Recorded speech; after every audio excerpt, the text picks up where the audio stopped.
So బాగుంది, మీ philosophy చాలా బాగుంది. అండ్ అలాగే మీ ఫిలాసఫీ మీరు ఫాలో అవుతున్నారు, దానివల్లే మీరు ఇప్పుడు అనుకున్న స్టేజ్లో ఉండగలిగాను అనేసి మీరు నమ్ముతారు. అవును, నైస్. కానీ బాగా ఫోన్ మాట్లాడేటప్పుడు అందరూ అనుకునేవారు కదా, బాయ్ ఫ్రెండ్ ఉన్నాడా, బాయ్ ఫ్రెండ్ ఉన్నాడా. మరి నిజంగా బాయ్ ఫ్రెండ్ ఉన్నాడా? బాయ్ ఫ్రెండ్స్ అలా అంటే నేను చదువుకున్న స్కూల్ కాలేజీ అంతా గర్ల్స్, అంతా లేదు. అంటే లవ్ ఇవి నా ఫ్రెండ్స్ ఫోన్ చేసి పాపం వాళ్ళ ప్రాబ్లమ్స్ చెప్తూ ఉండేవాళ్ళు. తొక్కల లవ్ ఏంటి, ఎందుకు చేస్తారు అలాంటప్పుడు ఇలా అంటే తిట్టేసేదాన్ని బాగా. వాళ్ళు ఎలాంటి తొందరపడిపోతారు లవ్లో ఇలా చాలామంది అన్నారు, చాలామంది అన్నారు. వాళ్ళ ప్రాబ్లమ్స్ విన్న తర్వాత వేస్ట్, అబ్బాయి వేస్ట్, ఇదంతా ట్రాష్ అనే ఫీలింగ్లో ఉన్నాను నేను చాలా వరకు. వద్దు, నేను అది కాకుండా పైగా కొంచెం మొగరాయుడు బిహేవియర్ ఉండేది కదా. అంటే ఎవరైనా వచ్చే భయపడేవాళ్ళు చాలా వరకు, అమ్మో అమ్మాయితో పెట్టుకోవద్దు. అప్పటి నుంచే ఉందన్నమాట, తెలియదు. బట్ అబ్బాయిల విషయంలో చాలా సీరియస్గా ఉండేదాన్ని. సీరియస్ అంటే ఎవరైనా వచ్చి ఏదైనా అడిగితే కేర్లెస్ చేసేదాన్ని కాదు. ఫస్ట్ నీకెందుకు చెప్పాలి నేను సమాధానం, నాకేమవసరం, నువ్వెవరు, నీకు ఆన్సర్ చేయాల్సిన అవసరం లేదు. నువ్వు పద్ధతిగా ఏదైనా అడిగితే నేను మాట్లాడతాను, నాకు తెలిసి ఉంటే మాట్లాడతాను. ఎవరో తెలియకుండా నువ్వు వచ్చి టీస్ చేస్తే ఎందుకు, అది కాదు కదా కరెక్ట్.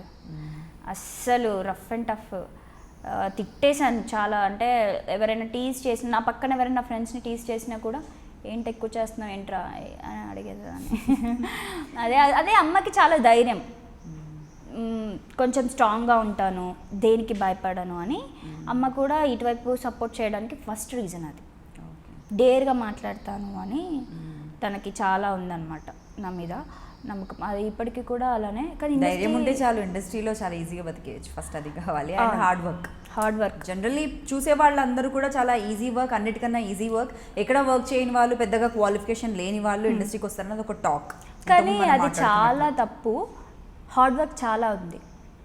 అందరూ అనుకుంటారు వాళ్ళకి స్క్రీన్ మీద కనిపించేస్తున్నారు, బాగా సంపాదించేస్తున్నారు, బాగా పెద్ద లైఫ్ ఉంటుంది వాళ్ళకి, అది అదేం లేదు. హార్డ్ వర్క్ ఉంటేనే మంచి లైఫ్ ఉంటుంది మనకి. చాలా హార్డ్ వర్క్ ఉంటుంది. ప్రతి ఒక్కరు టెక్నీషియన్స్ దగ్గర నుంచి ఆర్టిస్టుల వరకు, డైరెక్షన్ డిపార్ట్మెంట్, ఎంటైర్ టీము ఒక సీరియల్ కనుక ప్రాజెక్ట్ కానీ చేస్తున్నారంటే ప్రతి ఒక్కరు మార్నింగ్ నుంచి నైట్ ఎప్పుడు అయిపోతుందో అప్పటి వరకు చచ్చినట్టు హార్డ్ వర్క్ చేస్తారు. ఎవరు చేయరని అయితే నేను చెప్పాను. అంటే సెట్లో నేను చూస్తూ ఉంటాను కదా, ప్రతి ఒక్కరు చేస్తారు హార్డ్ వర్క్. అప్పుడు అనిపిస్తుంది అంటే ఇంత మన స్క్రీన్ వెనకాల మనం ఒక ఆడియన్గా టీవీ చూస్తుంటే ఆ సీరియల్ వచ్చింది అయిపోయింది మార్చేస్తాం అనుకుంటాం కదా. కానీ నేను వర్క్ చేస్తున్నప్పుడు తెలుసు అంటే ఇంత టీం మొత్తము గ్యాదర్ అయ్యి పర్సనల్ థింగ్స్ అన్నీ పక్కన పెట్టి దీని మీద కాన్సన్ట్రేషన్ చేస్తేనే ఒక ప్రాజెక్ట్ నడుస్తుంది, ఒక ప్రాజెక్ట్ సక్సెస్లో ఉంది. అది నేను ఇక్కడికి వచ్చిన తర్వాత తెలుసుకున్నాను. నేను చేసే చాలా తక్కువ అనిపించింది అందరు చేసే వర్క్ ముందు.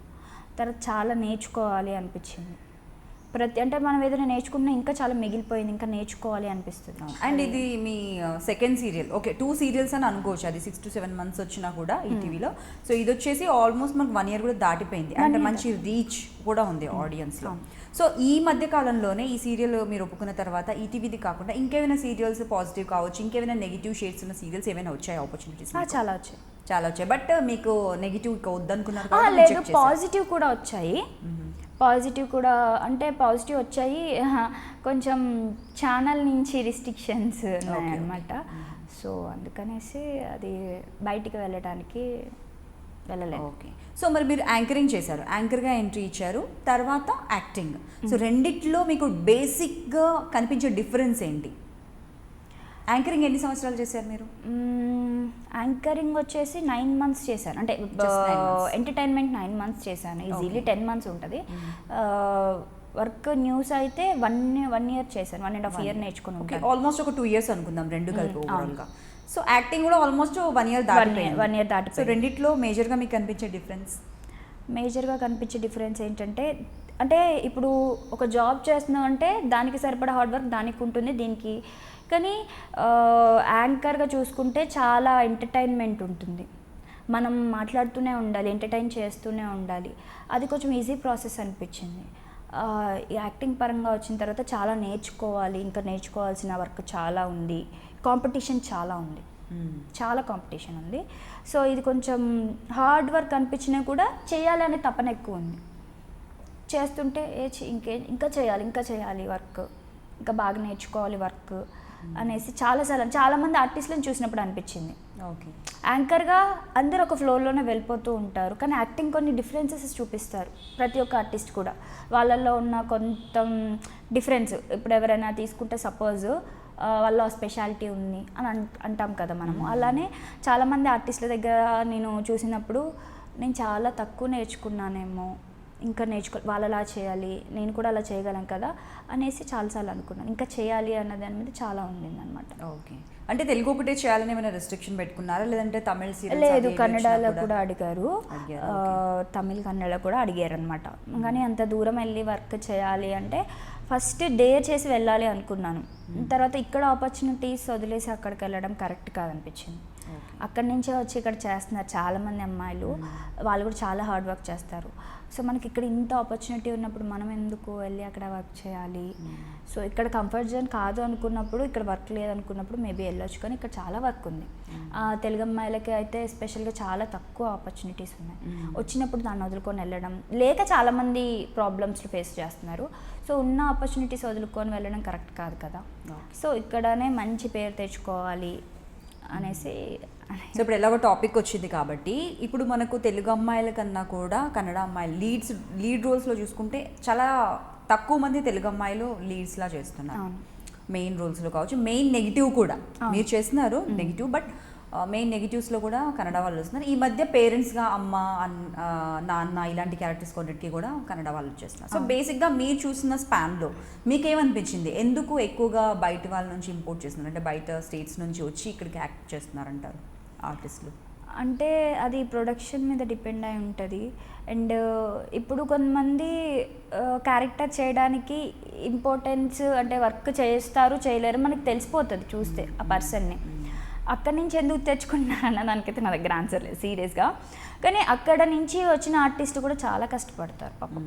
అంత ఈజీ ఏం కాదండి ఏదైనా పేరు తెచ్చుకోవడము. వాళ్ళు వీళ్ళు అంటాము, ఎవరైనా కూడా హార్డ్ వర్క్ చేస్తారు. వాళ్ళు తెలుగు నేర్చుకోవడానికి పాపం చాలా కష్టపడతారు వాళ్ళు కూడా. ఇక్కడ అమ్మాయిలకి ఎందుకు ఆపర్చునిటీస్ రావు అని అంటే అది నేను అంత కరెక్ట్గా అయితే చెప్పలేను, కానీ ట్రై చేస్తే డెఫినెట్లీ వస్తాయి. మనం అనుకుంటాం అదిలా ఉంటుంది ఇలా ఉంటుంది అని, చాలామంది ఇప్పుడు ఉంది బయట టాక్, కానీ నేను దాని మీద అంత నాకేం తెలియదు. కానీ టాలెంట్ ఉండి, తెలుగు వాళ్ళకైనా కూడా టాలెంట్ ఉంటే తప్పకుండా వస్తాయి ఆపర్చునిటీస్. తెలుగు వాళ్ళు ట్రై చేస్తే తప్పకుండా, టాలెంట్ ఉంటే కనుక, మంచి రూట్ తీసుకుని మంచిగా ఉంటే కనుక డెఫినెట్లీ మంచి ఆపర్చునిటీస్ వస్తాయి. చాలామంది తెలుగు అమ్మాయిలు ఇప్పుడు కూడా వస్తున్నారు, ఇప్పుడు స్టార్ట్ అయ్యాయి చాలా వరకు తెలుగు అమ్మాయిలు రావటము. అలా అని వాళ్ళది తప్పని నేను చెప్పను, వీళ్ళు ట్రై చేయట్లేదని కూడా నేను చెప్పను. నేను ఇద్దరికి సపోర్ట్ చేస్తాను. Okay, smart answer. కాకపోతే ఏంటంటే